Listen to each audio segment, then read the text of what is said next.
9 years ago when she came to Hallmead as a new teacher, and in fact she took over my job, or one of my jobs. For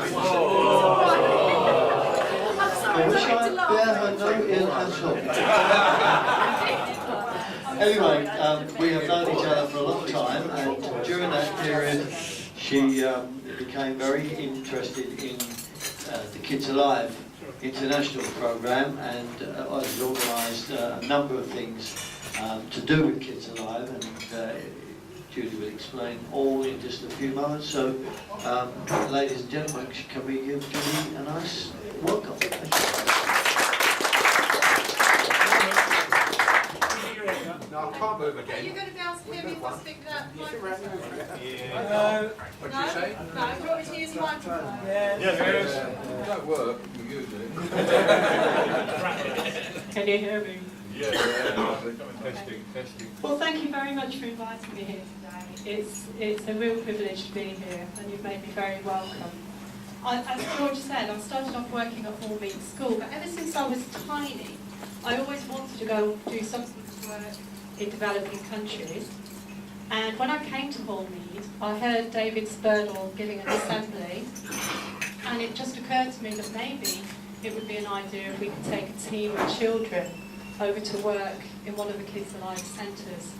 And I was fortunate enough that the head agreed, and that decision to do that actually changed my life considerably. The first year that I ran the project, the whole idea behind the project was that the children at the school spend a whole year working towards it. So it isn't just a 2-week trip that they pay to go on. They spend a whole year, and during that year they develop their leadership skills, they learn to work as a team, they raise funds, they raise awareness within the local community and the school of the work of Kids Alive and of what it's like for children in other countries as well. And they are busy all year. So I've got quite a lot of things that I can show you today, but you'll have to stop me if I go on for too long. Having done the project for a whole year, I found it took up so much of my time, and the effect on the children who came back was so great that I dropped my promoted position and decided to work 4 days a week so that I could enable more children to go. Having done that for a year, I then found it too much running the project on 4 days a week, so I dropped to 3 days a week of working at Hallmead School and decided to take 2 teams. So this year we've taken a team to the Dominican Republic, and we're returning to Kenya on the 16th of July. But I'm going to start today. I'm going to sit down so that you can see the slides. Can you all hear me all right? Yeah. Okay, good. Okay. Just want to emphasise that during the year, the children on the team work really hard. Now, young people get a lot of bad press, but the first year that we ran this project, we had 17 places. I did an assembly to introduce it. A member of staff said, none of these children will want to do that, but we had 200 children that wanted to go and help and work in Kenya. So we had quite a selection process. During the year, they worked very hard. Here you can see 2 of the people in Sainsbury's. Every year we go backpacking in Sainsbury's. We raise about £11,000 packing bags. That works out at about £5 an hour per person. Here you see Paige and her mother. Her mother is coming with us to Kenya this year. Paige went to the Dominican Republic. Last year her sister went to Kenya, and in the summer her other sister is going back to Kenya. So her mum was here helping with the fundraising.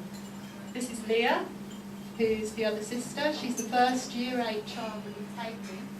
She can only go because she's going with her mother. But last year as well, she helped backpack in Sainsbury's. It's backbreaking. We ask people if they want their bags packed. Some people say yes, some people say no, some people swear at us.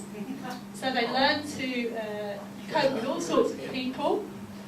Some people give 50p, some people give nothing, some people give quite a lot.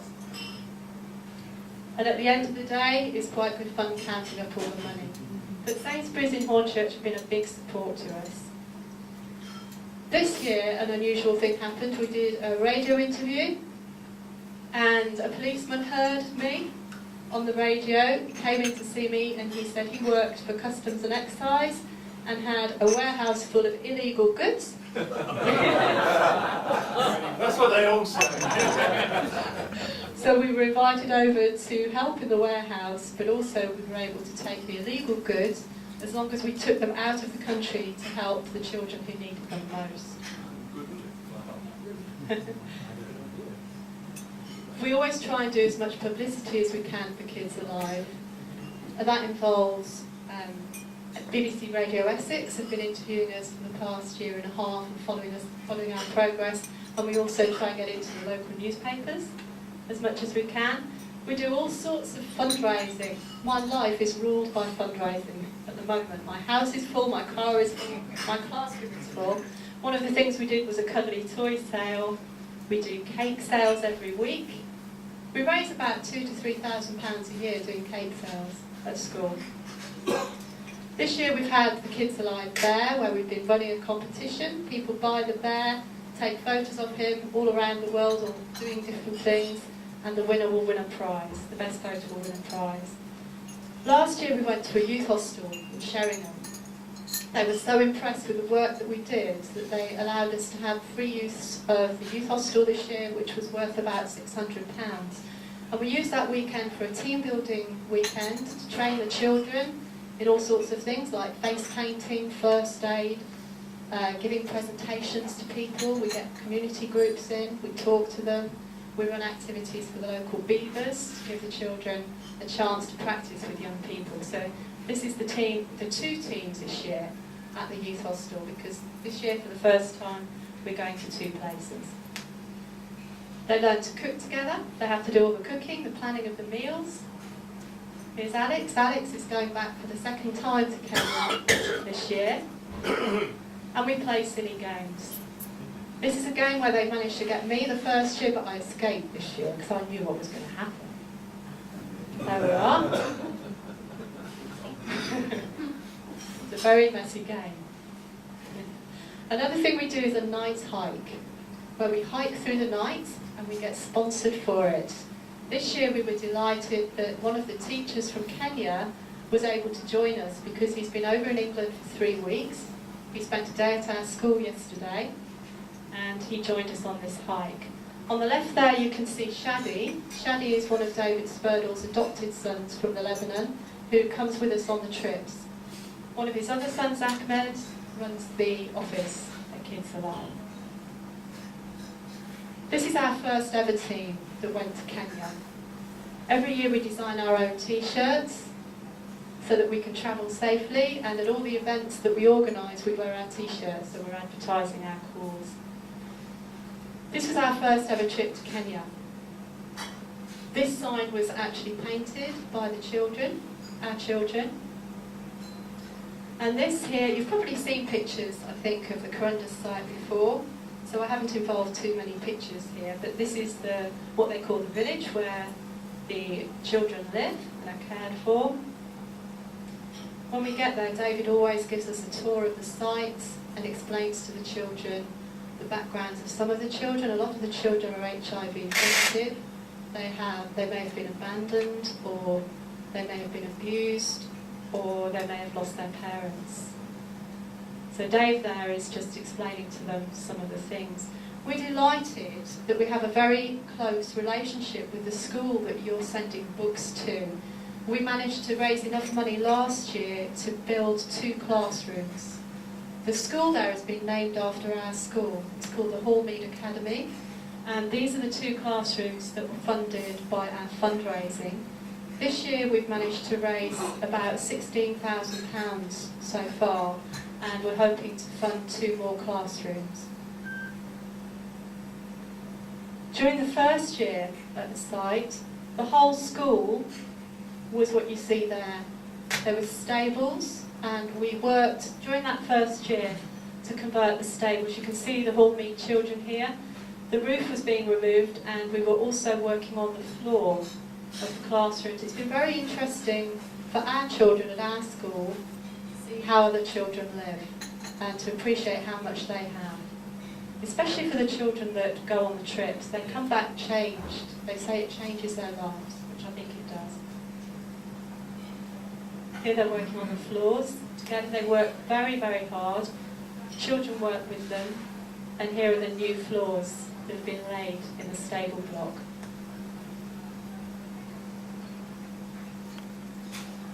Here they are moving the wood. The school is just out. It's gone quiet. The school is just outside the perimeter of the Corendon Centre.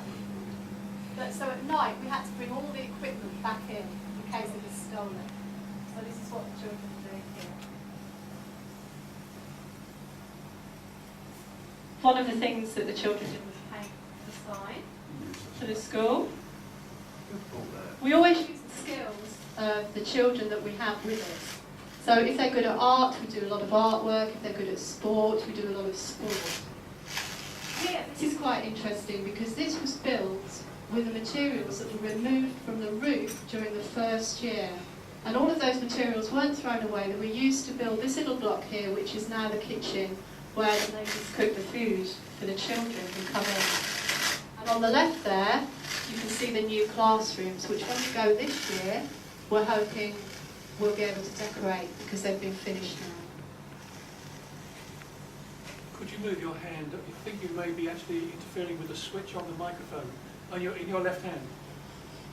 If you hold it to a slightly different place, I think there's a switch on there that you may be inadvertently touching it. Oh, okay. Okay, I'll try that. Thank you. The boys worked really hard and really enjoyed the time there. Here they're digging a road. Alex on the left there has said that he wants to do lots of physical work when he goes back this year. Now Jay here is a girl, we like to, this project changes children's lives. Jay's had a very difficult time. She's had to have her jaw removed because she has cancer. When she was invited on the trip, she said, I don't have any skills. I don't think I'll be any use whatsoever. But her big skill is art. And she did some artwork and created a fantastic wall painting for the children there. And she felt so welcome because the children there are so welcoming to us. It made a real difference to Jane. We like to take equipment with us. Medical equipment, toys for the children, art and craft, things for the school, underwear, the children love underwear, fresh underwear, things that we take for granted they just don't have. Here we provided the children with t-shirts with Hallmead Academy written on them. If you look closer you can see the teacher there, Nash, he came to our school yesterday. He didn't look quite like that because in that picture he's had his face painted by our team. In the evenings, we help the children with their lessons, and that's a great thing for them. They feel that they're learning a lot from our children because we teach in a different way to how they're taught in Kenya.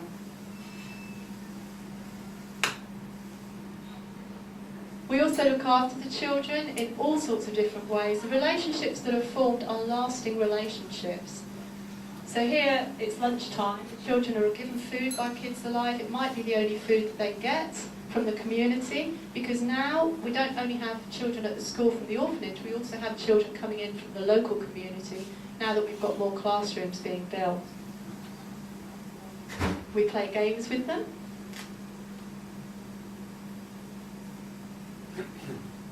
Basically we give them a lot of fun, show them a lot of care. Here's the equipment for friendship bracelets. A little girl showing off her friendship bracelet. They didn't take them off the whole time we were there.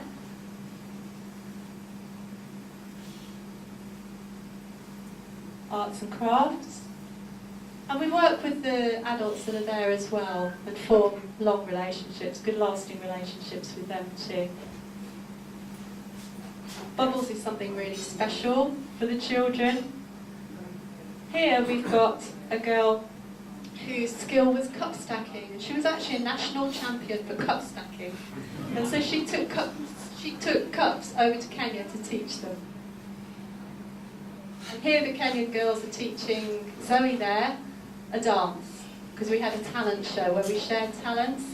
Zoe went on the first trip, the second trip, and she's going back for a third time this year. see the smiles on the children's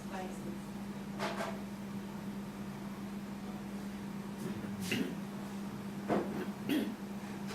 Balloons is something else that the children really love.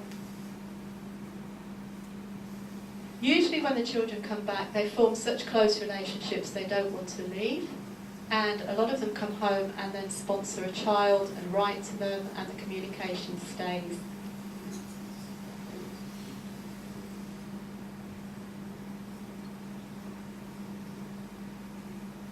In the evenings at 9 o'clock, the older girls have something called devotions, where they praise God, they sing, they pray, and it's not compulsory. Our children can go along if they want to.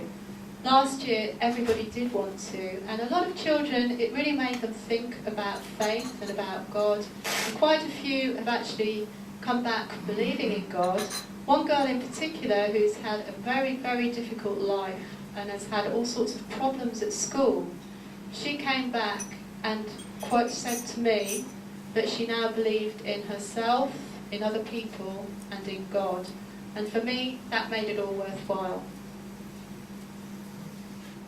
They also form lasting relationships and strong relationships between themselves, because by the time we go to Kenya or to the Dominican Republic, they've worked together so closely and they've learned to become part of a team.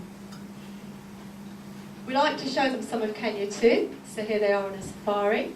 That elephant did get very close. And we take them to the equator. This is the inside of one of the original classrooms.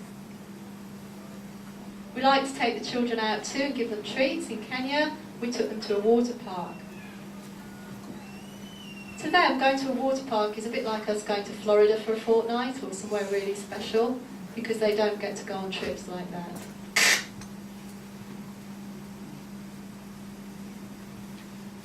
The children also wanted to get their hair braided, including the boys. It was painful. Michael here, they couldn't braid it, so they just pulled it really, really tight. He was in a lot of pain. They told him to take painkillers.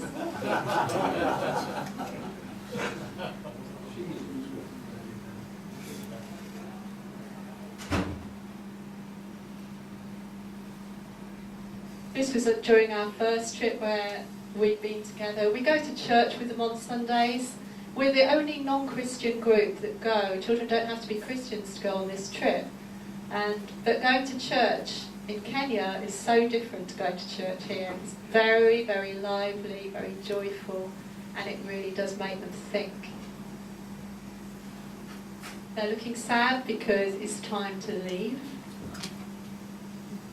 And as we leave, you can see the sign there on the left, which was painted by the first team. Each year we produce a video. Last year the children chose a song called There's Something Inside So Strong. They felt that there were a lot of barriers to overcome during the year in terms of fundraising. They learned Swahili, they learned first aid, they have to fit it all in with their own lessons and their time. And they also thought about the barriers that the children they were visiting might have to overcome in welcoming them, or the barriers that might have been built up because of the lives they'd led. And so when you watch this video, that's what's in the children's minds. I hope you'll enjoy it.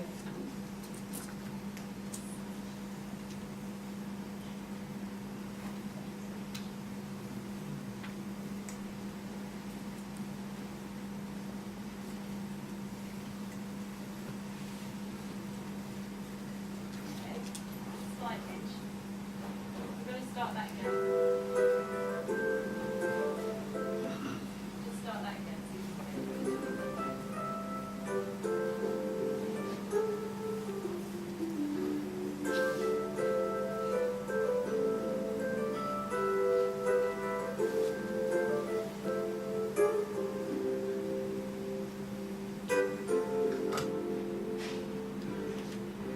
The higher you build your barriers,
project is how other children from the school get involved. And can't hear me. How other children from the school get involved. And they can use their imagination to raise funds. So at the moment, as well as raising funds for Kenya and the Dominican Republic, having heard about the Burma crisis, we're also raising funds now for an orphanage in Burma that's been destroyed. And we're trying to get other schools involved as well, because it only costs £35,000. So I've got children coming up to me all the time now, saying, what can we do to help? And we've already raised in the last few weeks about £2,700 for the Burma orphanage. And we've got other schools that are going to help us as well.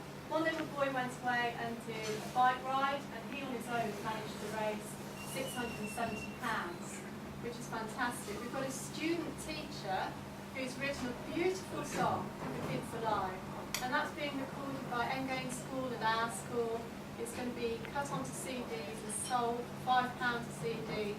BBC Radio Essex are going to air it for us. So there's always something exciting going on that the children can get involved in, and at the same time they're learning about children in other countries. Children that come back, they just say it changes their lives. I don't know how I'm doing for time. We have been to the Dominican Republic as well. So I could show you pictures of that, or I could stop. I think if we can have questions, Yes, that's would fine. that be okay with you, Of course Julie? it is. Well, yes, I mean, there's no reason, someone else suggested, come back again and actually give us an overview of anything else that you do. That's And I'm very sure we kind. will all agree.